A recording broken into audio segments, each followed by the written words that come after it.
Esta es una historia basada en el testimonio real de Zakaria Anani, un exmiliciano libanés. Su vida fue marcada por la violencia, pero también por un encuentro que cambió su destino para siempre. Es un poderoso testimonio de cómo Dios puede transformar incluso el corazón más endurecido y llenar de luz la oscuridad más profunda. Si crees que ninguna vida está demasiado rota para ser restaurada, suscríbete y acompáñanos en esta historia de redención y esperanza. ¿Crees en los milagros? No me refiero a los milagros pequeños, a esas coincidencias que nos hacen sonreír.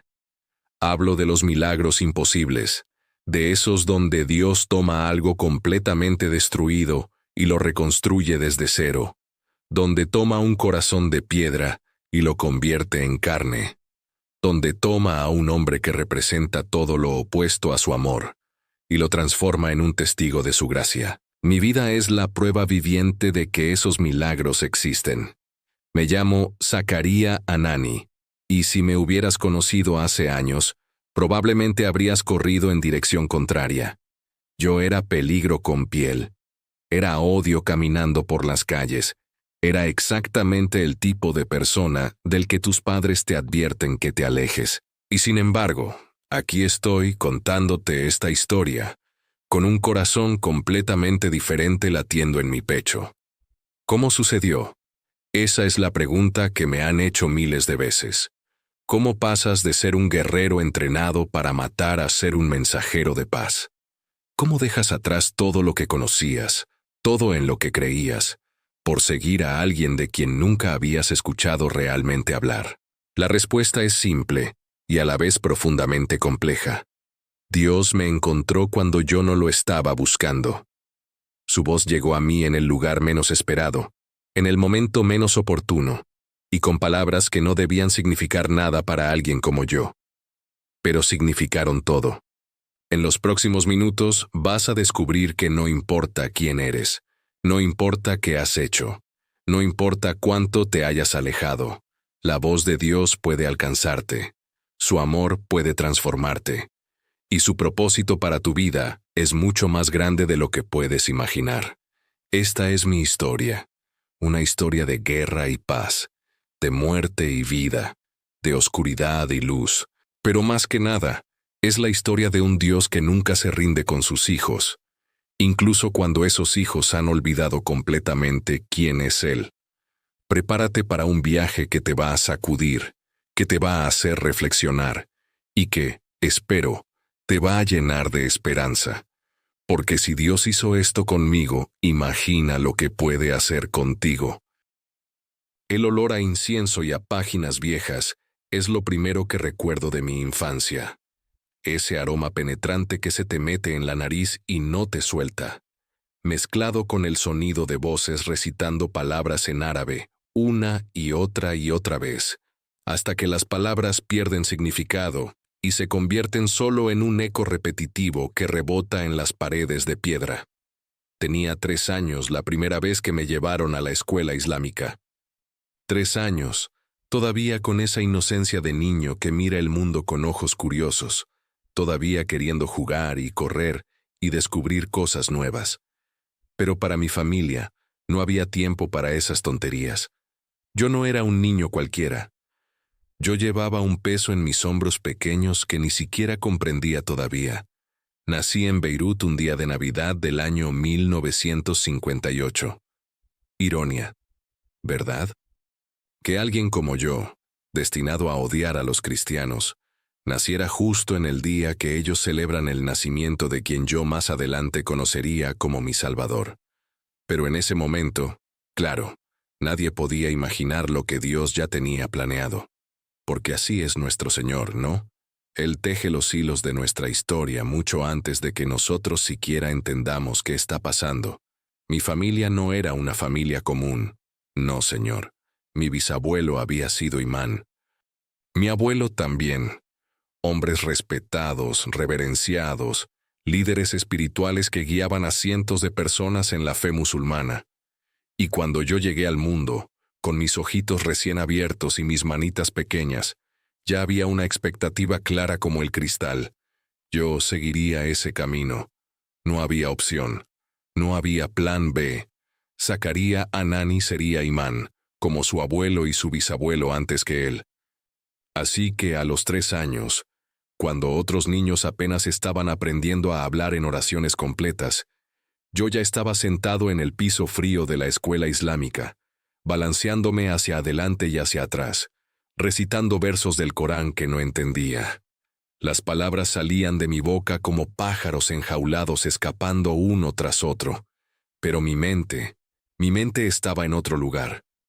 Estaba pensando en los juegos que no podía jugar, en las risas que no podía soltar, en la infancia que se me estaba escapando entre los dedos como arena. Los maestros eran estrictos, duros. Si te equivocabas, si tu pronunciación no era perfecta, si tu atención se desviaba, aunque fuera por un segundo, sentías la reprimenda. No había espacio para errores cuando estabas siendo moldeado para servir a Alá. No había espacio para debilidad cuando se esperaba que fueras un líder espiritual. Pero déjame decirte algo que aprendí muchos años después, cuando finalmente conocí al Dios verdadero. Existe una diferencia enorme entre memorizar palabras religiosas y realmente conocer a Dios. Puedes recitar textos sagrados durante horas. Puedes seguir cada ritual al pie de la letra. Puedes aparentar ser el más devoto de todos. Pero si tu corazón está vacío, si no hay una relación real, si es solo actuación y obligación, entonces no es nada más que ruido. Y yo, durante años, solo hice ruido. Los años pasaron. 5, 6, 7, 8 años. Yo seguía en las escuelas, seguía recitando, seguía siendo moldeado. Pero algo más estaba pasando afuera, en las calles de Beirut. Algo oscuro y terrible estaba despertando. La ciudad que me vio nacer empezó a desangrarse. Primero fueron las tensiones. Luego las discusiones acaloradas en las esquinas. Después los primeros disparos. Y de repente, como si alguien hubiera abierto las compuertas del infierno, Beirut se convirtió en un campo de batalla. La guerra civil libanesa no llegó de golpe. No. Se fue colando como el humo, lenta pero constante, hasta que nos dimos cuenta de que ya no podíamos respirar sin sentir el sabor amargo del conflicto. Yo tenía alrededor de 11, 12 años cuando empecé a ver cosas que ningún niño debería ver. Edificios destrozados como si fueran castillos de arena, calles manchadas de rojo, personas corriendo, gritando, llorando. El sonido de las explosiones se volvió tan común que ya ni nos sobresaltábamos. Te acostumbras, ¿sabes? El ser humano tiene esa capacidad terrible de acostumbrarse hasta a lo peor. Y en medio de todo ese caos, en medio de toda esa violencia, empecé a escuchar algo diferente. No en la escuela, no de los maestros religiosos, sino en las calles, entre los hombres jóvenes que caminaban con armas colgadas al hombro y fuego en los ojos. Empecé a escuchar sobre el honor, sobre defender nuestra fe, sobre luchar contra los enemigos de Alá, sobre convertirte en un guerrero, en un mártir si era necesario, y ganarte así un lugar garantizado en el paraíso. Y algo dentro de mí, algo oscuro que ni siquiera sabía que existía, empezó a despertar. Tenía 13 años cuando tomé la decisión que cambiaría todo. 13 años, todavía con cara de niño pero con un corazón que ya se estaba endureciendo como piedra. Recuerdo perfectamente ese día, el calor sofocante de Beirut, el sudor corriéndome por la espalda, el ruido constante de la ciudad en guerra como música de fondo. Me acerqué a uno de los grupos de la milicia. Hombres más grandes que yo, más fuertes, con esa mirada que te dice que han visto cosas, que han hecho cosas, y les dije que quería unirme, que quería pelear, que quería ser parte de la causa. No me rechazaron, no me dijeron que era muy joven, al contrario, me miraron de arriba a abajo, evaluándome como si fuera un animal en el mercado, y luego uno de ellos sonrió, una sonrisa sin alegría, sin calidez. Solo satisfacción. Bienvenido, hermano. Fue todo lo que dijo. Cuando llegué a casa esa tarde y le conté a mi familia lo que había hecho, esperaba, no sé qué esperaba, preocupación tal vez, miedo, que me dijeran que era una locura, que era peligroso, que todavía era un niño, pero no. Lo que vi en los ojos de mi padre fue orgullo, orgullo puro y brillante. Mi madre sonrió, con lágrimas en los ojos, pero lágrimas de alegría. Mis hermanos mayores me dieron palmadas en la espalda, como si acabara de lograr algo increíble, porque para ellos lo había logrado. En la tradición islámica que me enseñaron, existe una creencia. El guerrero que muere en batalla contra los infieles tiene garantizada su entrada al paraíso. No solo eso, sino que su familia recibe honor, respeto, protección. Convertirte en un guerrero no era una vergüenza, era una bendición. Era el camino más directo hacia Alá. Y yo, con apenas 13 años, acababa de comprometerme a caminar por ese sendero. Los días siguientes fueron un torbellino. Me llevaron a entrenar, no un entrenamiento como el que ves en las películas, con campos organizados y uniformes limpios. No, esto era crudo, duro, real. Me enseñaron a sostener un arma como si fuera una extensión de mi propio brazo. Me enseñaron a moverme en silencio, a atacar sin dudar, a ver al enemigo no como una persona sino como un objetivo. Y me enseñaron a odiar. Oh, cómo me enseñaron a odiar. Los judíos eran nuestros enemigos mortales. Los cristianos eran infieles que merecían ser eliminados. Los estadounidenses eran demonios que querían destruir nuestra forma de vida. Una y otra vez, como un martillo golpeando un clavo, me metieron ese odio en la cabeza. Me lo hicieron repetir, me lo hicieron sentir. Y lo peor, lo más terrible, es que yo lo absorbí todo como una esponja seca absorbe el agua. Me volví bueno en eso, demasiado bueno. El odio es como un veneno que mientras más lo consumes, más lo necesitas. Se vuelve parte de ti. Define cómo ves el mundo. Y yo, con mi cerebro todavía en desarrollo, con mi corazón todavía formándose, dejé que ese veneno me llenara completamente. Pasaron unas semanas, tal vez un mes. El tiempo se vuelve borroso cuando estás en medio del conflicto. Pero llegó el día de mi primera misión real. No un entrenamiento, no un simulacro, la cosa real. Recuerdo mis manos temblando mientras revisaba mi arma. El peso del metal, frío y sólido. El sonido del mecanismo al prepararse. Mi corazón latiendo tan fuerte que podía escucharlo en mis oídos, como tambores de guerra anunciando lo que estaba por venir. Salimos al anochecer, un grupo pequeño, moviéndonos por las calles de Beirut como sombras. Las luces de la ciudad parpadeaban intermitentemente, algunas zonas completamente a oscuras por los cortes de electricidad. Podías oler el conflicto en el aire, esa mezcla extraña de pólvora quemada, basura acumulada y miedo. Y entonces sucedió. Los detalles no importan tanto como lo que pasó dentro de mí en ese momento. Hubo un encuentro, hubo violencia. Y cuando todo terminó, cuando el silencio cayó sobre nosotros como una manta pesada, yo había cruzado una línea de la que no hay retorno. Había tomado mi primera vida. Uno de los líderes de mi grupo me miró, asintió con aprobación y dijo algo que se me quedó grabado para siempre. Ya eres un hombre, Zacaría, ya eres uno de nosotros. Esa noche, de regreso en la base, vi cómo marcaban un punto en mi gráfica. Un simple punto, como si fuera una tarea cumplida en la escuela, como si no fuera nada, pero era todo. Porque ese punto representaba el alma de alguien. Y yo, con apenas 13 años, acababa de empezar a coleccionar almas como si fueran trofeos. Y lo más aterrador de todo era que no sentí remordimiento, no sentí culpa, solo sentí vacío. Un vacío profundo y oscuro que se abría dentro de mí como un pozo sin fondo. Y sin saberlo, ese vacío solo iba a crecer más y más, punto por punto, hasta que ya no quedara nada de la humanidad que una vez tuve. O al menos, eso es lo que yo creía. Porque Dios, en su infinita misericordia, ya estaba observando, ya estaba esperando, ya estaba preparando el momento en que Él rompería ese vacío con su luz. Pero ese momento todavía estaba lejos, muy lejos. Hay algo que pasa cuando cruzas esa primera línea, cuando tomas esa primera vida.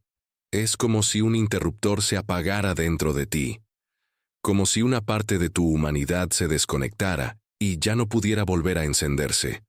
Al menos, eso es lo que yo creía en ese tiempo.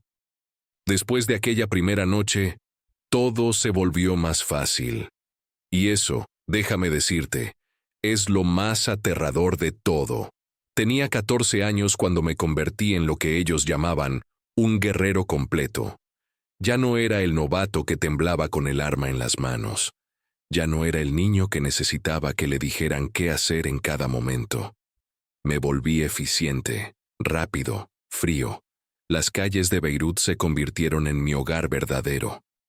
Conocía cada esquina, cada callejón, cada edificio bombardeado que podía servir como escondite. La ciudad era un laberinto de concreto destruido y esperanzas rotas, y yo me movía por ella como una serpiente por el desierto, silencioso, mortal. Mis días seguían un ritmo extraño. Por las mañanas, a veces todavía asistía a algunas sesiones en la mezquita, manteniendo las apariencias de que seguía mi camino para convertirme en imán. Pero mi mente ya no estaba ahí. Mientras recitaba oraciones, mi cerebro estaba planeando la siguiente misión, repasando rutas, calculando riesgos. Por las tardes y las noches, patrullaba, siempre patrullando, con mi grupo, con otros grupos, a veces solo. El peso del arma colgada al hombro se volvió tan natural que me sentía desnudo sin ella. Era como una extremidad adicional, parte de mi cuerpo. Y el olor, ay, el olor de Beirut en esos días. No era el aroma dulce de las especias en el mercado, o el perfume de las flores que alguna vez adornaron sus calles. Era el olor agrio de la pólvora que se quedaba pegado en tu ropa y en tu piel. Era el olor metálico de la sangre que ya no te sorprendía. Era el olor acre del humo de edificios quemados que nunca realmente se iba. Te acostumbras a eso también. El cuerpo humano es increíble en su capacidad de adaptación. Puedes acostumbrarte a casi cualquier cosa si lo experimentas suficientes veces. Y yo me acostumbré a vivir en medio de la guerra como quien se acostumbra a vivir junto a las vías del tren. Al principio el ruido te vuelve loco, pero eventualmente ni siquiera lo escuchas. Lo irónico, lo absolutamente absurdo de toda mi situación, era contra quién realmente estábamos peleando la mayor parte del tiempo. ¿Recuerdan que me entrenaron para odiar a los judíos, a los cristianos, a los estadounidenses? Pues resulta que en la práctica, la mayoría de nuestros enfrentamientos eran contra otros musulmanes, otras milicias, otros grupos que supuestamente servían al mismo Alá que nosotros. ¿No es ridículo? Todos peleando en nombre del mismo Dios, pero matándose unos a otros por diferencias que ni siquiera yo podía explicar bien. Sunitas contra chiitas, este grupo contra aquel, esta facción contra la otra.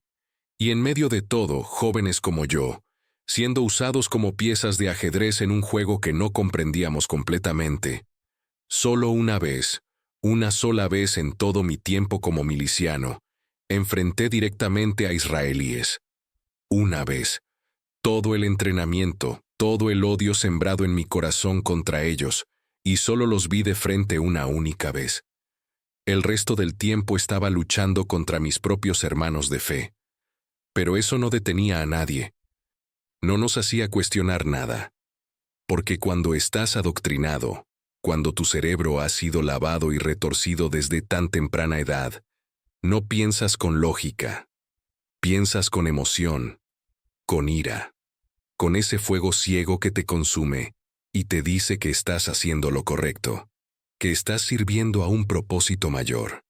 Los puntos en mi gráfica seguían sumándose. Cada misión completada, cada objetivo eliminado. Otro punto. Era un sistema tan frío, tan deshumanizante. Convertían vidas humanas en estadísticas, en números, en logros que te ganaban respeto y posición dentro del grupo. Y yo era bueno acumulando puntos. A los 15 años, mi gráfica ya mostraba más de 100. A los 16, seguía subiendo. Y para cuando cumplí 17, ese número había llegado a algo que todavía hoy me cuesta pronunciar. 223. 223 puntos. 223 vidas. 223 almas que dejaron este mundo por mis acciones. ¿Cómo se vive con eso? Esa es la pregunta que me han hecho muchas veces a lo largo de los años. ¿Cómo podías dormir por las noches? ¿Cómo podías comer? ¿Cómo podías funcionar como ser humano? Y la respuesta es simple y horrible al mismo tiempo.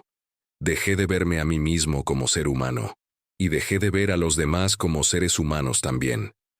Cuando entras en esa mentalidad, cuando te convences de que tus enemigos no son realmente personas sino objetivos, obstáculos, amenazas que deben ser eliminadas, todo se vuelve más fácil. Dejas de pensar en que cada uno de esos puntos era alguien con familia, con sueños, con miedos y esperanzas. Dejas de pensar en las madres que llorarían, en los hijos que quedarían huérfanos, en las historias que quedarían sin terminar. Los reduces a números. Y los números no duelen tanto. Mi vida tampoco significaba mucho para mí. Esa es otra parte que la gente no entiende. No es que yo valorara mi propia vida por encima de las demás. Simplemente no valoraba ninguna vida, incluyendo la mía. Si moría en batalla, bien. Ese era el objetivo final de todos modos, ¿no? Morir como mártir y ganar mi lugar en el paraíso. Vivía en una especie de trance constante, despierto pero no realmente vivo, funcionando pero no sintiendo. Era como ser un robot programado para una sola función: pelear, eliminar amenazas, sobrevivir para pelear otro día. Las noches eran lo peor. Cuando todo se calmaba, cuando las explosiones cesaban y el ruido de los disparos se convertía en un eco lejano, cuando me acostaba en cualquier lugar donde me encontrara, ahí venía el vacío. Era como un agujero negro dentro de mi pecho. Un espacio oscuro y frío que seguía creciendo, expandiéndose, consumiendo cualquier rastro de emoción que pudiera quedar. No era tristeza, no era dolor, era simplemente nada. Un vacío absoluto que me tragaba desde adentro. A veces me preguntaba si los demás lo sentían también, si mis compañeros de milicia, esos hombres que caminaban a mi lado con las mismas armas y las mismas historias de violencia, también tenían ese agujero dentro de ellos. Pero nunca pregunté. No se hablaba de esas cosas. Mostrar debilidad, mostrar duda, era inaceptable. Así que seguía adelante, un día tras otro, una misión tras otra, un punto tras otro en esa maldita gráfica que supuestamente representaba mi valor como guerrero, pero que en realidad solo representaba la profundidad de mi caída. Dios, el verdadero Dios, el Dios de amor y misericordia que yo todavía no conocía, debe haber estado observándome durante todo ese tiempo. Debe haberme visto caminar por esas calles oscuras, con mis manos manchadas y mi corazón endurecido, y debe haberse dolido por lo que yo me había convertido. Porque eso es lo que hace nuestro Padre Celestial, ¿verdad? Él no nos abandona, incluso cuando nosotros lo abandonamos a Él, incluso cuando ni siquiera sabemos que Él existe, incluso cuando estamos viviendo de la manera más opuesta posible a su voluntad. Él espera, Él observa. Él prepara el momento perfecto para romper nuestras cadenas. Pero yo no sabía nada de eso entonces. Solo conocía la guerra, solo conocía el vacío, solo conocía los números que seguían subiendo en esa gráfica maldita. Había días donde el sol salía sobre Beirut, pintando el cielo de naranjas y rosas, colores hermosos sobre una ciudad destrozada. Y yo miraba ese amanecer sin sentir absolutamente nada. La belleza no me tocaba. La luz no me alcanzaba. Era como estar muerto en vida. Mis manos que alguna vez fueron las de un niño inocente, ahora eran las de alguien que conocía 50 formas diferentes de terminar con una vida. Sabía usar armas de fuego, por supuesto, pero también me habían entrenado en combate cuerpo a cuerpo. Conocía cada punto vulnerable del cuerpo humano. Sabía exactamente dónde y cómo atacar para ser más eficiente. Me convertí en una herramienta de muerte, afilada, precisa, sin emociones que me hicieran dudar. Y la tragedia más grande era que mi familia estaba orgullosa. Cada vez que volvía a casa, cuando ocasionalmente lo hacía, veía ese brillo en los ojos de mi padre, ese orgullo de tener un hijo guerrero, un hijo dispuesto a dar su vida por la causa, un hijo que estaba acumulando méritos para el paraíso con cada acción. ¿Cómo puedes cuestionar tu camino cuando todos a tu alrededor te están diciendo que vas por el correcto? Cuando tu familia, tu comunidad, tus líderes religiosos, todos te afirman que estás haciendo la voluntad de Alá, no puedes, o al menos yo no podía. Entonces seguía, paso tras paso, día tras día, hundiéndome más y más profundo en esa oscuridad, creyendo que era luz. Pero había algo pequeño, casi imperceptible, que empezaba a moverse dentro de mí. No era arrepentimiento todavía, no era conciencia de lo que estaba haciendo. Era más como una pregunta susurrante que aparecía en los momentos más inesperados. ¿Esto es todo? ¿Esto es realmente todo lo que hay? La ignoraba, la empujaba hacia abajo, la enterraba debajo de más adrenalina, más misiones, más puntos en la gráfica, pero seguía ahí, persistente, molesta, como una semilla plantada en tierra dura, esperando las condiciones correctas para brotar.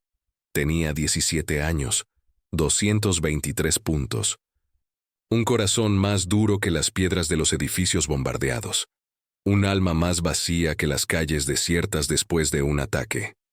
Y entonces, en un día completamente ordinario, mientras caminaba por las calles polvorientas de Beirut, con mi arma al hombro y mi mirada fría escaneando los alrededores, algo sucedió. Algo que no podía predecir. Algo que no podía controlar. Algo que Dios, en su perfecto timing, había estado preparando todo este tiempo. Escuché una voz. Una voz diferente a todas las que había escuchado antes. Una voz que no hablaba de guerra, ni de odio, ni de muerte. Una voz que hablaba de esperanza. Era un día como cualquier otro en Beirut. El sol pegaba fuerte sobre el asfalto agrietado. El calor te envolvía como una manta húmeda que no podías quitarte. El aire estaba cargado con ese polvo fino que siempre flotaba en la ciudad, mezclado con el olor a diésel de los pocos carros que todavía funcionaban y el humo perpetuo de algún incendio lejano. Yo caminaba sin rumbo fijo esa tarde. No tenía ninguna misión específica, solo estaba patrullando, observando, siendo una presencia amenazante en las calles como era mi trabajo. Mi arma colgaba de mi hombro con esa familiaridad que ya mencioné, como si fuera parte de mi cuerpo. Mis botas golpeaban el pavimento con un ritmo constante, monótono. Y entonces la escuché. Al principio pensé que era mi imaginación, o tal vez el cansancio jugándome una mala pasada, porque lo que escuché era tan fuera de lugar, tan completamente inesperado en ese contexto, que mi cerebro tardó unos segundos en procesarlo. Era una voz masculina, hablando en árabe pero con un acento extraño, estadounidense. Me di cuenta después, y no estaba susurrando. No estaba escondido. Estaba ahí, parado en una esquina, hablando en voz alta para quien quisiera escuchar. Me detuve. Mis instintos de guerrero se activaron inmediatamente. ¿Quién en su sano juicio se paraba en medio de Beirut, en medio de la guerra, a hablar públicamente? ¿Era una trampa? ¿Una distracción? Pero la curiosidad, esa maldita curiosidad que nunca pude eliminar completamente, me empujó a acercarme un poco más, solo un poco. Lo suficiente para ver de qué se trataba, y ahí estaba él. Un hombre, claramente extranjero, con ropa simple y una Biblia en las manos. Una Biblia, en Beirut, en medio de la guerra. El tipo tenía que estar completamente loco. Había algunas personas paradas alrededor, escuchándolo con expresiones que iban desde la curiosidad hasta la desaprobación. Yo me quedé en la periferia, medio escondido detrás de un edificio dañado, observando. Y entonces él dijo algo que me golpeó como un puñetazo en el estómago. Jesucristo te dará nueva vida, esperanza y salvación. Nueva vida, esperanza, salvación. 3 palabras que no significaban nada para mí.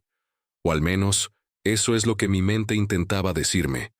Pero algo en mi pecho, algo en ese vacío profundo que había estado creciendo durante años, reaccionó, como si esas palabras hubieran tocado un nervio que yo ni siquiera sabía que existía. ¿Nueva vida? Mi vida era lo que era. Un guerrero, un contador de almas. No había nada nuevo disponible para alguien como yo. ¿Esperanza? ¿Esperanza de qué? ¿De morir como mártir y ganar el paraíso? Esa era mi única esperanza, y ni siquiera estaba seguro de creerla realmente. ¿Salvación? ¿Salvación de qué exactamente? Yo no pensaba que necesitaba ser salvado de nada. Yo estaba cumpliendo mi propósito. Pero las palabras seguían resonando, rebotando en mi cabeza como ecos en una cueva vacía. Debí haberme ido. Debí haber seguido mi camino, olvidar lo que había escuchado, regresar a mi rutina. Ese era el plan lógico, pero no lo hice. En lugar de eso, me encontré dando un paso adelante, y luego otro, y otro más, hasta que estaba lo suficientemente cerca como para escuchar claramente cada palabra que este hombre decía. Hablaba sobre amor, sobre perdón, sobre un Dios que no exigía sangre sino que ofrecía misericordia, sobre alguien llamado Jesús, que había dado su propia vida para salvar a otros, en lugar de exigir que otros dieran sus vidas por él. Era todo tan al revés, tan opuesto a todo lo que me habían enseñado, y sin embargo no podía dejar de escuchar. Cuando la pequeña multitud se dispersó, cuando las personas siguieron con sus vidas, yo me quedé ahí, parado como un tonto, con mi arma al hombro y mi corazón latiendo de una manera extraña que no podía explicar. El misionero, porque eso es lo que era, me miró directamente, y en sus ojos no vi miedo. No vio la amenaza obvia que yo representaba, un miliciano armado y peligroso. Vio algo más, algo que me confundió. Vio esperanza. ¿Quieres saber más?, me preguntó en su árabe imperfecto pero comprensible. Debí haber dicho que no. Debí haberlo amenazado, advertirle que estaba en peligro predicando esas cosas en territorio musulmán. Debí haber hecho 1000 cosas diferentes, pero lo que salió de mi boca fue, sí, una sola palabra, una sílaba, pero fue suficiente para cambiar el curso de mi vida para siempre. Me invitó a su casa, una casa modesta en un vecindario que milagrosamente no había sido completamente destruido. Caminamos en silencio, yo siempre alerta, siempre listo para reaccionar si era una emboscada, pero no lo era. Entramos a su hogar, y fue como entrar a otro mundo. Las paredes estaban intactas, había muebles simples pero limpios, y sobre una mesa, había algo que nunca había visto de cerca en mi vida. Una Biblia abierta. Él me ofreció agua. Después de un momento de duda, la acepté. Nos sentamos, y empezó a hablar. Yo solo escuchaba, procesando cada palabra como si fueran piezas de un rompecabezas que no sabía que estaba tratando de armar. Me habló de Jesús, de cómo había venido no como un guerrero conquistador, sino como un siervo humilde, de cómo había sanado a los enfermos, alimentado a los hambrientos, amado a los rechazados, de cómo finalmente había sido ejecutado, no porque hubiera hecho algo malo, sino porque llevó sobre sí mismo el castigo que otros merecían. Y luego me dijo algo que quebró algo dentro de mí. Jesús murió por ti, Zacarías, por todas las cosas que has hecho, por todas las cosas que cargas. ¿Cómo sabía mi nombre? No recuerdo habérselo dicho, pero en ese momento no importaba. Lo único que importaba era esa frase imposible. Murió por ti. ¿Por mí? ¿Por alguien como yo? ¿Por alguien con 223 puntos en su gráfica? ¿Por alguien cuyas manos estaban manchadas con sangre inocente? No tenía sentido. No encajaba con ninguna lógica que yo conociera. Entonces el misionero hizo algo que selló mi destino. Abrió la Biblia en una página específica y empezó a leer en voz alta. Su acento hacía que las palabras sonaran un poco extrañas, pero el mensaje era cristalino. Venid a mí todos los que estáis trabajados y cargados, y yo os haré descansar. Llevad mi yugo sobre vosotros, y aprended de mí que soy manso y humilde de corazón, y hallaréis descanso para vuestras almas. Descanso. Esa palabra me golpeó con la fuerza de una explosión. Descanso. Algo que no había experimentado en años.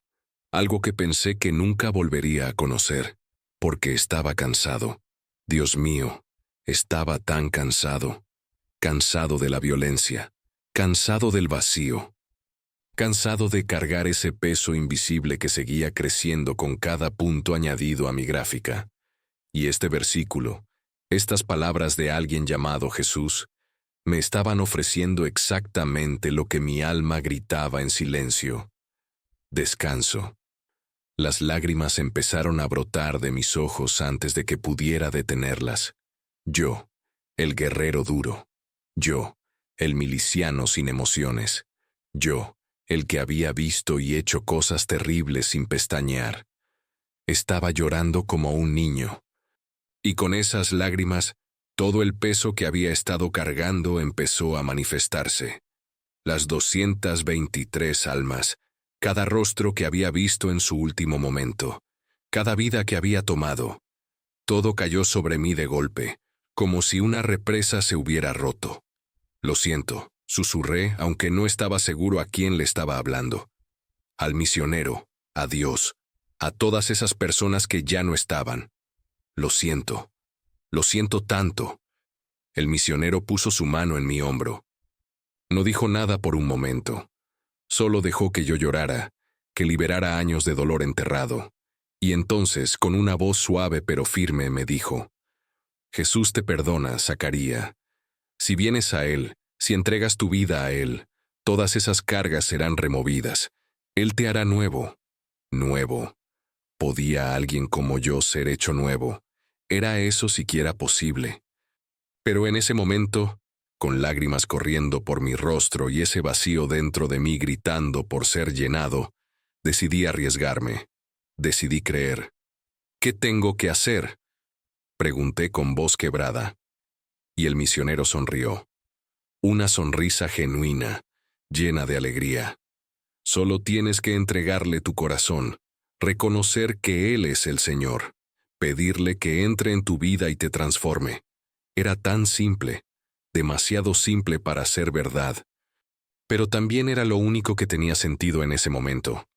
Así que ahí, en esa casa modesta en medio de Beirut en guerra, con mi arma todavía colgada a mi espalda y mis manos todavía manchadas, hice algo que nunca imaginé que haría. Oré. No una oración memorizada del Corán, no un ritual vacío, sino una oración desesperada, honesta, salida desde lo más profundo de mi ser. Jesús, dije, con mi voz temblando, no sé si realmente puedes perdonar a alguien como yo. No sé si merezco lo que me estás ofreciendo, pero estoy cansado. Estoy tan cansado de vivir así. Si realmente puedes hacerme nuevo, si realmente puedes quitar este peso, por favor, tómame, soy tuyo. Y entonces algo sucedió que no puedo explicar con palabras adecuadas. No fue que escuché una voz audible del cielo. No fue que vi una luz brillante. Fue algo más sutil pero infinitamente más poderoso. Sentí paz. Por primera vez en años, sentí paz genuina llenando ese vacío dentro de mí. No era que el vacío había desaparecido completamente de inmediato, pero era como si alguien hubiera encendido una luz en medio de esa oscuridad. Una luz pequeña al principio, pero brillante. Muy brillante. Y supe, con una certeza que no puedo explicar, que algo fundamental había cambiado en mí en ese momento. Jesucristo me había encontrado, y mi vida nunca, nunca volvería a ser la misma. Cuando salí de esa casa horas más tarde, el sol ya se estaba poniendo. Beirut seguía siendo la misma ciudad en guerra. Los edificios seguían destruidos. El peligro seguía presente. Nada en el mundo exterior había cambiado. Pero yo era diferente. Caminé de regreso con paso incierto, mi mente procesando todo lo que había sucedido. Y mientras caminaba, tomé una decisión que sabía que tendría consecuencias masivas. Iba a dejar las armas. Iba a dejar la milicia. Iba a dejar todo eso atrás, porque ya no era el mismo Zacarías. Ahora era alguien nuevo. Alguien que servía a un rey diferente. Alguien que había encontrado verdadera vida, verdadera esperanza, verdadera salvación. Y al día siguiente, sin saber lo que me esperaba, iba a hacer algo increíblemente estúpido o increíblemente valiente, dependiendo de cómo lo miraras. Iba a contarle a mi familia lo que había sucedido. La emoción es una cosa extraña. Puede hacerte sentir invencible, hacerte creer que puedes conquistar el mundo. Y esa noche, después de salir de la casa del misionero, yo sentía exactamente eso. Me sentía libre, limpio, renovado. Todo iba a estar bien. Todo iba a cambiar para mejor. Qué ingenuo era. No dormí esa noche, no por miedo o ansiedad, sino porque mi mente no podía detenerse. Era como si hubiera estado dormido durante años y finalmente me hubiera despertado. Veía todo con ojos nuevos. Las estrellas sobre Beirut me parecían más brillantes. El aire, a pesar del olor a guerra, me parecía más fresco. Cada respiración se sentía como un regalo. Y lo único que quería hacer era compartir este descubrimiento increíble con las personas que más me importaban, mi familia. Así que, cuando llegó la mañana, prácticamente corrí a la casa de mis padres. Entré por la puerta con una sonrisa enorme en el rostro, algo que probablemente no habían visto en años. Mi madre estaba preparando el desayuno. Mi padre estaba sentado leyendo. Mis hermanos estaban por ahí haciendo sus cosas. Una escena doméstica normal, pacífica. Y yo, sin pensarlo dos veces, sin preparar cómo iba a decirlo, sin medir las consecuencias, solté la bomba. Familia, tengo que contarles algo increíble. Ayer conocí a Jesucristo. Él me ha salvado. Ya no voy a pelear más. Ya no voy a ser parte de la milicia. Ahora soy cristiano. El silencio que siguió fue tan pesado que casi podía tocarlo. Era como si el tiempo se hubiera detenido.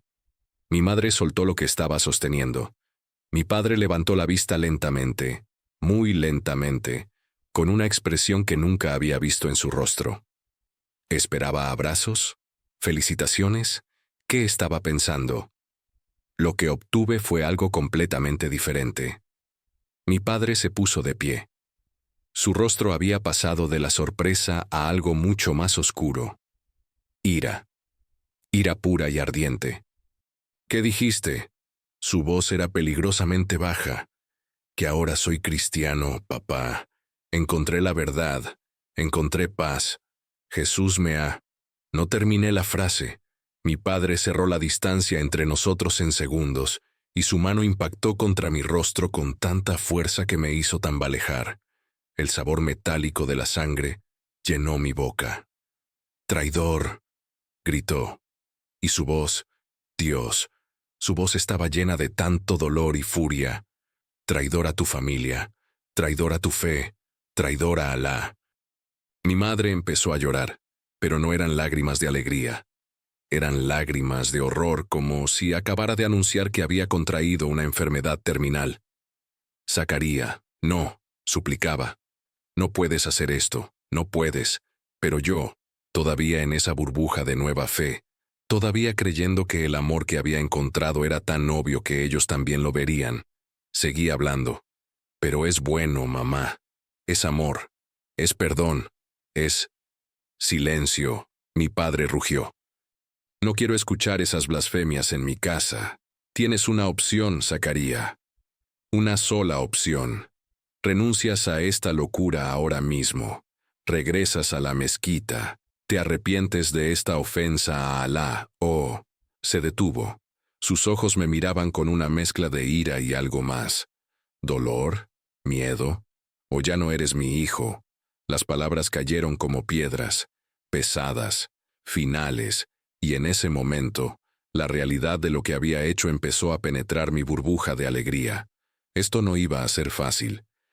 Esto no iba a ser una transición suave. Había entrado en un territorio peligroso, y las consecuencias apenas estaban empezando. Los días siguientes fueron una pesadilla. Mi familia me arrastró ante los imanes de la mezquita local.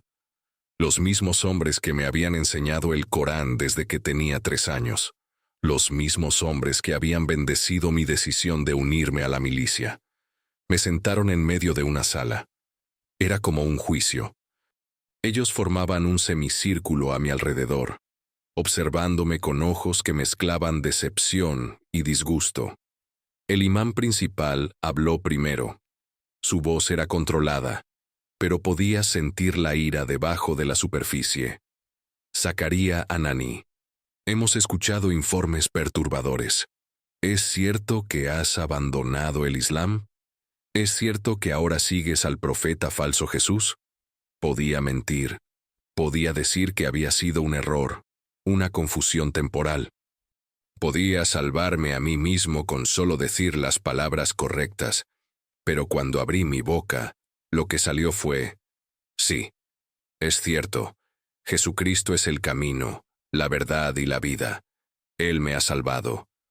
Un murmullo corrió por la sala. El imán cerró los ojos como si le hubiera causado dolor físico. Entonces te damos 3 días, dijo finalmente. 3 días para que reconsideres esta decisión suicida. 3 días para que regreses a nosotros. Si no lo haces, dejó la amenaza en el aire. No necesitaba terminarla. Todos sabíamos cuál era el castigo para la apostasía en nuestra cultura: muerte, y yo probablemente debería haber tenido miedo. Probablemente debería haber estado temblando. Pero lo único que hice fue encogerme de hombros. Literalmente me encogí de hombros, como diciendo: haz lo que tengas que hacer. Porque en ese momento, algo se había activado dentro de mí. Una convicción tan fuerte que superaba el miedo a la muerte. Si iban a matarme por seguir a Jesús, que así fuera. Pero no iba a negar lo que había encontrado. No iba a renunciar a la única cosa que me había dado verdadera paz. Los 3 días pasaron. Yo no regresé, no me arrepentí, no cambié de opinión. Y entonces comenzó la persecución de verdad. Mi propio padre, el hombre que me había criado, que me había llevado a la escuela islámica cuando tenía 3 años, que había estado orgulloso de mí cuando me uní a la milicia, contrató asesinos para matarme. Asesinos kurdos, específicamente. Hombres conocidos por su eficiencia. Hombres sin escrúpulos ni remordimientos. El primer intento vino una noche. Yo estaba caminando por una calle oscura cuando escuché pasos detrás de mí. Mi entrenamiento de guerrillero todavía estaba fresco, así que reaccioné por instinto. Me moví justo a tiempo para evitar el primer ataque, pero no fui lo suficientemente rápido para evitar el segundo. Sentí el dolor agudo del cuchillo atravesando mi piel. El cuello. Me habían cortado el cuello. Según la tradición, así es como debía morir, degollado como un animal en sacrificio. La sangre, caliente y pegajosa, empezó a brotar. Caí al suelo. Mis atacantes se fueron, probablemente creyendo que su trabajo estaba hecho, Y para ser honesto, debería haberlo estado. No recuerdo mucho de lo que pasó después. Sé que alguien me encontró. Sé que me llevaron a un hospital. Sé que perdí tanta sangre que los doctores me declararon clínicamente muerto. Muerto. Pero Dios, en su infinita misericordia, no había terminado conmigo todavía. Había un doctor, un solo doctor que se negó a rendirse. Mientras otros se alejaban, él siguió trabajando, comprimiendo la herida, haciendo transfusiones, luchando contra la muerte misma por mi vida, y contra toda lógica, contra toda probabilidad médica, mi corazón volvió a latir. Desperté días después con vendajes alrededor del cuello y una cicatriz que llevaría por el resto de mi vida. Un recordatorio permanente del precio de seguir a Cristo. Pero ese fue solo el primer intento. Hubo más, muchos más. Veneno en mi comida. Emboscadas en esquinas. Ataques en lugares donde se suponía que estaría seguro. A lo largo de los años, hubo aproximadamente 20 intentos diferentes en mi vida. 20 veces que debí haber muerto. Y 20 veces que Dios me protegió. Cada cicatriz se convirtió en un testimonio. Cada ataque fallido se convirtió en evidencia del poder de Dios para guardar a los que son suyos. Mi familia me excomulgó completamente. Ya no tenía padre. Ya no tenía madre. Mis hermanos me consideraban muerto. La mezquita me declaró apóstata. Mi nombre era maldecido en público. Perdí todo. Mi identidad, mi comunidad, mi seguridad, mi familia. Todo lo que alguna vez definió quién era Zacaría Anani se había ido. Pero gané algo infinitamente más valioso. Gané a Cristo. Y descubrí algo hermoso en medio de todo ese rechazo. Que Dios te da una nueva familia. Una familia espiritual. Una familia de creyentes que te aman no por tu sangre, sino por la sangre de Jesús que cubre a todos.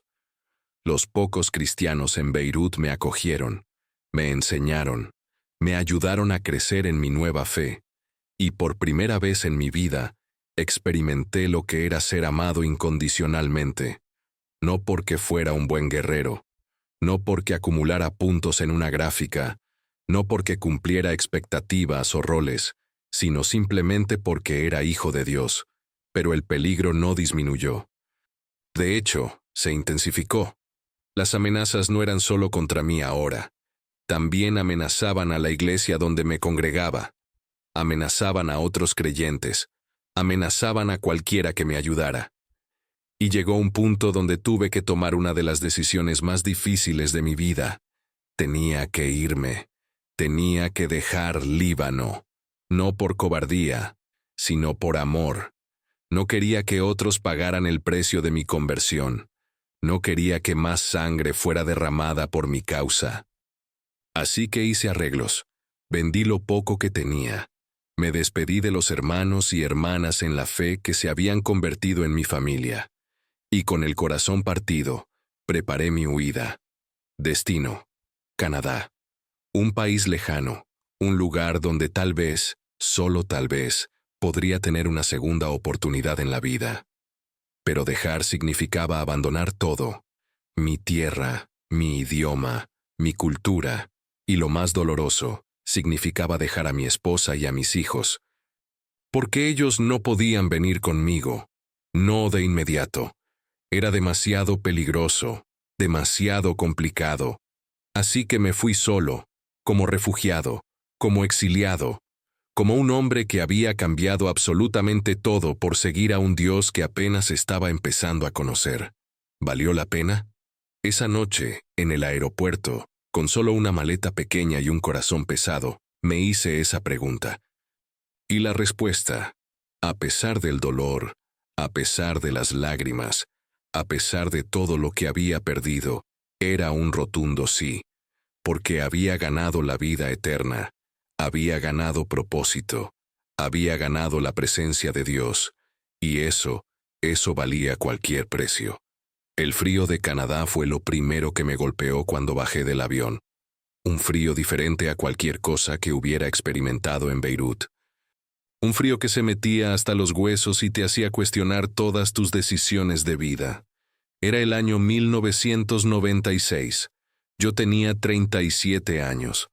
Y estaba completamente solo en un país donde no conocía a nadie, donde apenas hablaba el idioma, donde todo era extraño y diferente. Pero estaba vivo. Y estaba libre. Los primeros meses fueron difíciles, es quedarse corto. Llegué primero a Estados Unidos, a Michigan específicamente, donde viví durante 9 meses. Después me moví a Canadá como refugiado libanés. Todo el proceso fue una batalla burocrática agotadora. Papeles, entrevistas, pruebas, explicar una y otra vez por qué había huido, por qué no podía regresar, por qué merecía protección. ¿Cómo le explicas a un oficial de inmigración canadiense que tu propia familia quiere matarte por cambiar de religión? ¿Cómo traduces el peso de 223 almas a un formulario oficial? ¿Cómo haces entender el milagro de la transformación de Dios en un sistema que solo ve datos y estadísticas? Pero Dios abrió las puertas, puerta tras puerta tras puerta, y después de un tiempo, obtuve mi ciudadanía canadiense. Zakaria Anani, ciudadano de Canadá. Un refugiado que había encontrado refugio no solo en un país, sino en los brazos del Padre Celestial. Envié por mi esposa y mis hijos. Los extrañaba con un dolor físico en el pecho. Pasaron años hasta que finalmente pudieron venir. Y cuando llegaron, cuando vi sus rostros después de tanto tiempo, pensé que finalmente todo estaría bien. Pero el enemigo nunca descansa. Las amenazas siguieron, incluso en Canadá, incluso a miles de kilómetros de distancia de Beirut. El odio tiene brazos largos, y hay personas dispuestas a viajar distancias increíbles para cumplir lo que consideran justicia divina. Mi casa fue atacada, intentaron quemarla. Mi auto también. Hubo amenazas constantes, llamadas en medio de la noche, personas siguiéndonos, acechándonos, y mi esposa, mi pobre esposa no pudo soportarlo. El miedo era demasiado. La constante vigilancia, el constante peligro, era más de lo que podía manejar. Así que tomó la decisión de regresar al Líbano con los niños, y yo me quedé solo otra vez. No la culpo, nunca la culpé. Ella no pidió esta vida. Ella no eligió este camino. Yo lo hice, y las consecuencias de mis decisiones no deberían caer sobre ella o sobre mis hijos. Pero dolió. Dios, cómo dolió. Sin embargo, en medio de ese dolor, Dios me mostró algo hermoso. Me mostró mi propósito, mi llamado, mi razón de estar aquí. Ya no era un guerrero que tomaba vidas. Ahora era un guerrero que ofrecía vida. Ya no cargaba armas de destrucción. Ahora cargaba el mensaje más poderoso que existe, el Evangelio de Jesucristo. Empecé a hablar, a compartir mi historia. Al principio en iglesias pequeñas, con congregaciones de 50 personas o menos. Les contaba sobre Beirut, sobre mi vida como miliciano, sobre cómo Jesús me había transformado. Y la gente escuchaba. Realmente escuchaba. Porque mi historia no era bonita, no era cómoda, pero era real, era poderosa, era evidencia innegable de que Dios puede cambiar al peor de los pecadores en un testimonio viviente de su gracia. Las invitaciones empezaron a llegar, más iglesias, eventos más grandes, diferentes ciudades, diferentes estados, Windsor, Ontario, Michigan, Georgia, Delaware, Florida, Maryland, Luisiana, California, Washington, Nueva York. Viajé por toda Norteamérica compartiendo el mensaje de salvación. Y no me quedé solo en Norteamérica. Fui a Panamá, a Alemania, a Taiwán, a Egipto, a Nigeria, a Sudamérica. Dios me llevó a lugares que nunca imaginé visitar. Me puso frente a audiencias que nunca soñé que existieran. Y en cada lugar, en cada ciudad, en cada país, compartía la misma verdad simple pero transformadora. No importa quién eres, no importa qué has hecho, Jesús te ama. Jesús te perdona. Jesús puede hacerte nuevo. Trabajé con una organización llamada Millions to Millions Ministries International como director de evangelismo. Mi enfoque especial era alcanzar a musulmanes, no con odio o condena, sino con amor y verdad. Porque yo entendía su mentalidad. Había estado donde ellos estaban. Había creído lo que ellos creían. Había sentido lo que ellos sentían. Y sabía exactamente qué palabras podrían penetrar ese muro de doctrina y tocar su corazón. Tenía un amor particular por lo que llamaba mis MBBs, Muslim Background Believers, conversos del Islam al cristianismo. Personas que, como yo, habían dejado todo para seguir a Jesús. Personas que enfrentaban persecución, rechazo, peligro constante. Los animaba, los fortalecía. Les recordaba que no estaban solos, que Dios estaba con ellos, que su sacrificio tenía significado y propósito. Y algunos me llamaban el Pablo moderno. No porque me considerara comparable a ese gran apóstol, sino porque mi historia resonaba con la suya. Un perseguidor convertido en predicador, un enemigo de Cristo convertido en su embajador. Pero el camino no fue fácil. Nunca lo es cuando decides pararte en la brecha y hablar verdades incómodas. Los ataques continuaron. Incluso en Canadá y Estados Unidos hubo personas que intentaron silenciarme. Mi auto fue incendiado en Michigan. Mi casa en Canadá fue atacada múltiples veces. Recibí amenazas de muerte regularmente. Pero yo seguía adelante, porque había aprendido algo fundamental. Cuando Dios te llama a algo, cuando te da una misión, ninguna amenaza es suficiente para detenerte. El miedo pierde su poder cuando sabes que tu vida está en las manos de Dios. Había algo más que estaba lidiando también. Mi salud empezó a deteriorarse. Diabetes tipo 1, una condición seria que requería manejo constante, y después, mis riñones comenzaron a fallar. Necesité un trasplante de riñón, un trasplante. Imagina eso. El hombre cuyas manos una vez quitaron vidas ahora dependía de alguien más donando un órgano para mantener la suya. La ironía no se me escapó. Y tampoco la gracia de Dios. Porque incluso en mi debilidad, incluso con mi cuerpo fallando, Él seguía usándome, seguía enviándome, seguía abriendo puertas. Viajaba con insulina, con medicinas, con limitaciones físicas que hubieran detenido a muchos, pero no me detuvieron a mí, porque mi misión era más grande que mi comodidad. Mi llamado era más fuerte que mi dolor. Las personas me preguntaban frecuentemente, Zacaría, ¿no tienes miedo? Después de tantos intentos en tu vida, después de tanta persecución, ¿cómo sigues adelante? Y mi respuesta siempre era la misma. Cuando Dios tiene su mano sobre ti, nada puede pasarte que Él no permita, y si Él permite que algo pase, entonces tiene un propósito. Así que no tengo miedo.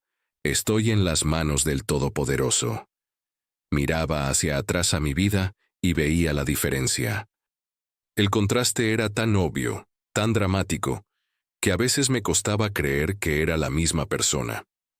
El Zacaría de 17 años con 223 puntos en su gráfica. El Zacaría cuyas manos conocían 50 formas de matar. El Zacaría cuyo corazón era piedra y cuya alma era vacío.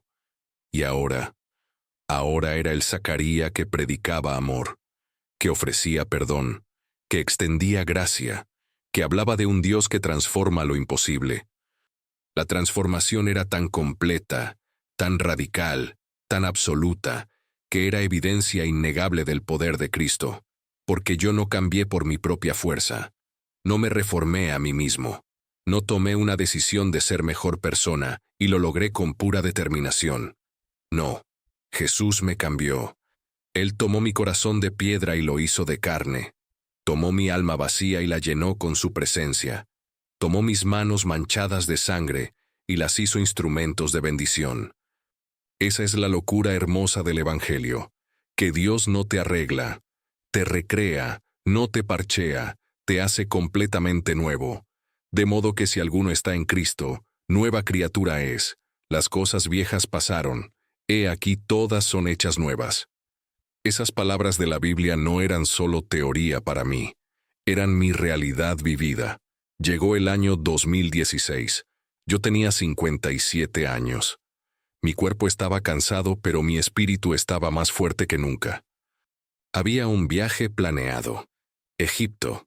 Iba a ministrar allí, a compartir el Evangelio, a animar a los creyentes en ese país difícil. Era el 4 de julio, Día de la Independencia en Estados Unidos. Qué apropiado, considerando que mi vida entera había sido sobre encontrar verdadera libertad. Llegué al aeropuerto de Toronto. Documenté mi equipaje. Estaba emocionado por el viaje, por las oportunidades que Dios iba a abrir, por las vidas que serían tocadas. Fui a mi auto en el estacionamiento, tal vez para buscar algo que había olvidado, tal vez solo para sentarme un momento y orar antes del vuelo. Y ahí, en ese auto, en ese estacionamiento, Dios decidió que mi carrera había terminado. No hubo drama, no hubo dolor, solo paz. La misma paz que había sentido aquel día en la casa del misionero en Beirut cuando entregué mi vida a Cristo. Mi hermano, cuando mi equipaje llegó a Egipto sin mí, se preocupó. Contactó a las autoridades, me buscaron, y me encontraron en mi auto, ya habiendo partido a estar con el Señor. El guerrero había descansado finalmente. El contador de almas había cerrado su libro. El perseguido había llegado a casa, y yo, Zacaría Anani, quien una vez fue la peor versión de lo que un ser humano puede ser, fui recibido en el paraíso, no por mis méritos, no por mis obras, sino por la sangre de Jesucristo que me había limpiado completamente.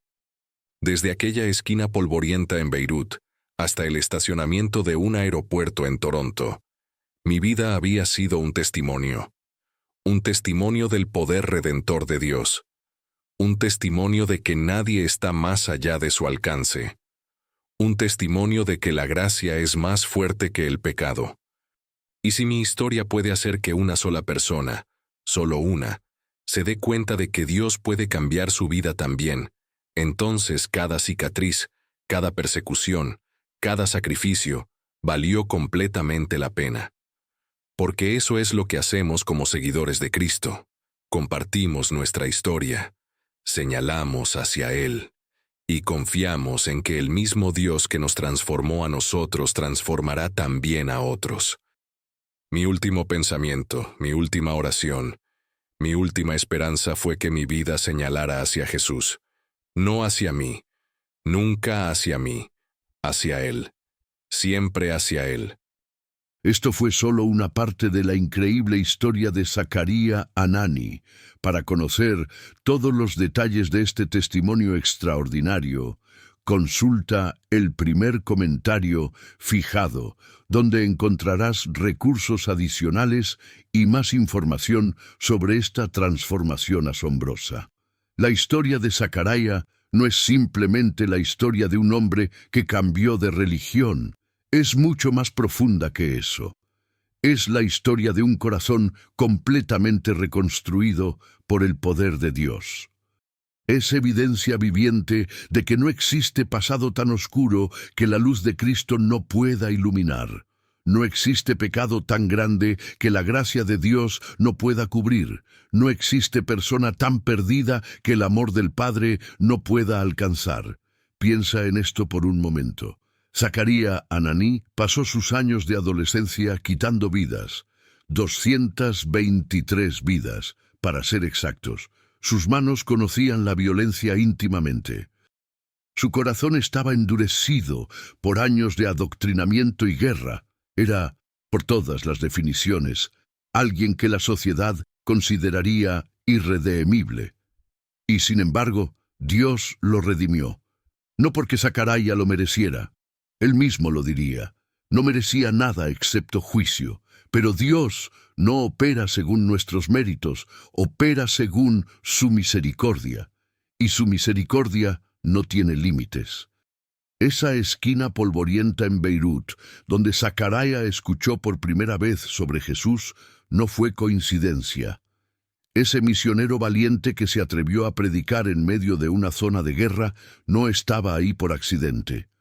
Todo fue orquestado por un Dios que ve más allá de lo que somos y ve lo que podemos llegar a ser en sus manos.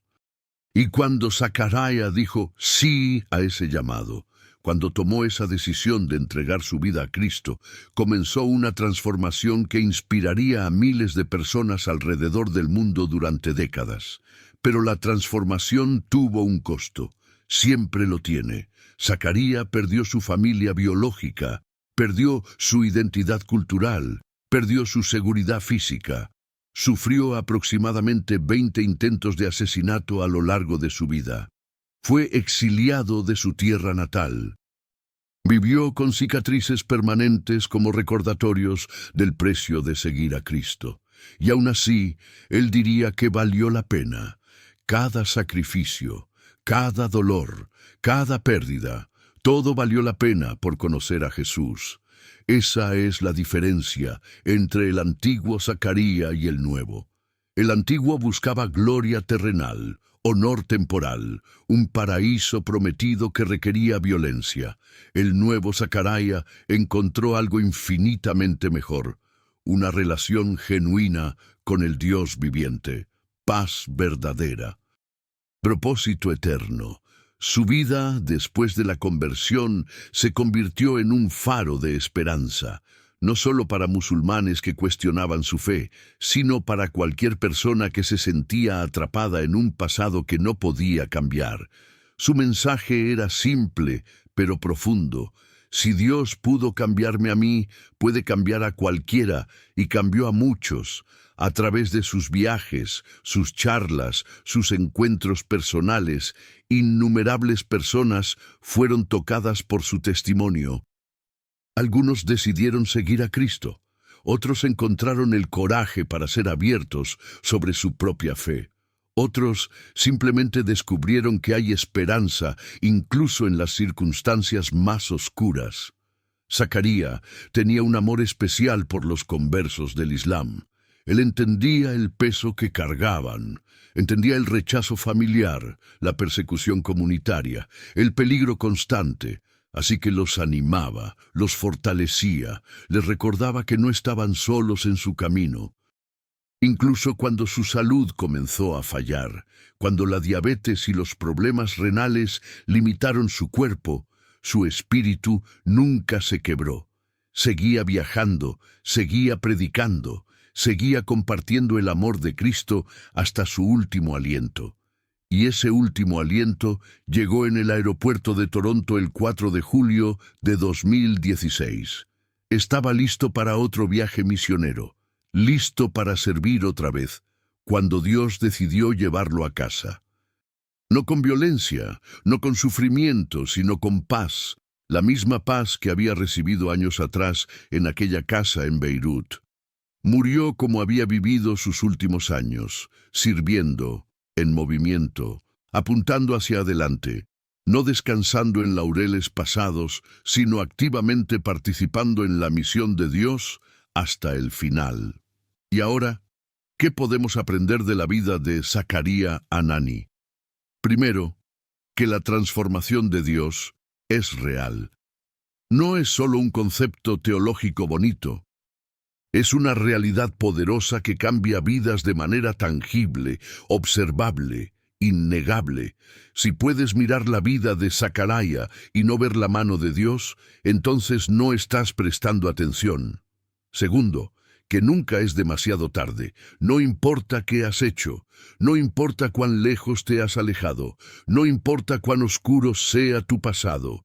Dios puede alcanzarte donde estés y llevarte a donde Él quiere que vayas. No hay punto de no retorno con Dios. Mientras hay vida, hay esperanza. Tercero, que seguir a Jesús puede costar todo. No siempre es fácil, no siempre es cómodo. A veces significa perder relaciones, a veces significa enfrentar persecución, a veces significa hacer sacrificios que duelen profundamente. Pero aquí está la verdad.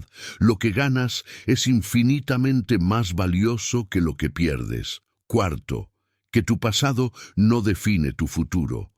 Zacarías no quedó atrapado en ser el ex-terrorista para siempre. Se convirtió en el mensajero de Cristo. Su identidad no estaba en lo que había sido, sino en lo que Dios lo había hecho. Y lo mismo es verdad para ti. Finalmente, que compartir tu historia importa. Zacarías podría haber guardado su testimonio para sí mismo. Podría haber vivido una vida tranquila, evitando la atención y el peligro, pero eligió hablar, eligió compartir, y al hacerlo, impactó a miles de vidas. Tu historia también importa. Tal vez no es tan dramática como la de Zacarías. Tal vez no involucra guerra o exilio o intentos de asesinato, pero si Dios te ha transformado de alguna manera, si has experimentado su gracia, si has conocido su amor, entonces tienes un testimonio que merece ser compartido, porque nunca sabes quién necesita escuchar exactamente lo que tú has vivido. Nunca sabes quién está luchando con las mismas dudas, los mismos miedos, las mismas preguntas que tú una vez tuviste. Y tu historia, tu testimonio personal de la fidelidad de Dios, podría ser exactamente lo que esa persona necesita para dar el siguiente paso en su propio viaje. Así que aquí está la pregunta para ti que has escuchado esta historia hasta el final. ¿Y tú? ¿Crees que hay algo en tu vida tan oscuro, tan roto, tan imposible que Dios no pueda transformarlo? ¿Estás cargando un peso, un pasado, un pecado que crees que te descalifica del amor de Dios? Si es así, déjame recordarte la verdad que Zacarías descubrió. Jesús vino precisamente para personas como tú, para los cansados, para los cargados, para los que piensan que es demasiado tarde, para los que creen que han ido demasiado lejos. Venid a mí todos los que estáis trabajados y cargados, y yo os haré descansar. Esa invitación es para ti. Hoy, ahora, en este momento. No tienes que tener todo resuelto. No tienes que limpiarte antes de venir a Él. No tienes que ser digno. Simplemente tienes que venir, así como eres, con todo tu desorden, con todo tu pasado, con todas tus dudas. Ven a Jesús y observa lo que Él puede hacer con una vida rendida a su voluntad. Si la historia de Zacarías te inspiró, si te animó, si plantó una semilla de esperanza en tu corazón, compártela. Dale me gusta a este video, suscríbete al canal, comparte este testimonio con alguien que necesite escuchar que la transformación es posible. Y más importante que todo, busca tu propia relación con Jesús. No te quedes solo con la historia de otra persona. Vive tu propia historia de transformación. Experimenta por ti mismo el poder de Dios para cambiar vidas. Porque si Dios pudo tomar a un guerrero violento con 223 muertes en su historial y convertirlo en un mensajero de paz y amor, ¿qué crees que puede hacer contigo? La respuesta es cualquier cosa. Dios puede hacer cualquier cosa. Y lo hará si le das la oportunidad. Que la historia de Zacarías Anani sea un recordatorio eterno de que nuestro Dios es un Dios de segundas oportunidades, de transformación radical, de gracia infinita, de amor inagotable. Él está esperando que vengas, esperando que te rindas, esperando que le permitas escribir una historia increíble con tu vida. ¿Qué estás esperando tú? Gracias por escuchar este testimonio. Que Dios te bendiga ricamente. Y recuerda, en Cristo siempre, siempre hay esperanza, siempre.